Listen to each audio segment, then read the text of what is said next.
अमरीका की जानिब से आपने हुर्मुज़ में ईरान की नाकाबंदी जारी है। सेंट्रल कमांड के मुताबिक अब तक ईरान आने जाने वाले 19 जहाज़ रोके जा चुके हैं। दावा किया कि कोई जहाज़ अमरीकी नाकाबंदी को अबूर नहीं कर सका। अमरीका ने 13 अप्रैल को आपने हुर्मुज़ में ईरान की बहरी नाकाबंदी का ऐलान किया था।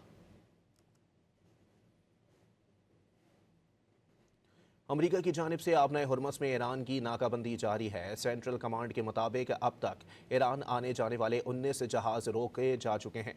दावा किया कि कोई जहाज़ अमरीकी नाकाबंदी को अबूर नहीं कर सका। अमरीका ने 13 अप्रैल को आपने हुर्मुज़ में ईरान की बहरी नाकाबंदी का ऐलान किया था। अमरीका की जानिब से आपने हुर्मुज़ में ईरान की नाकाबंदी जारी है। सेंट्रल कमांड के मुताबिक अब तक ईरान आने जाने वाले 19 जहाज़ रोके जा चुके हैं। दावा किया कि कोई जहाज़ अमरीकी नाकाबंदी को अबूर नहीं कर सका। अमरीका ने 13 अप्रैल को आपने हुर्मुज़ में ईरान की बहरी नाकाबंदी का ऐलान किया था।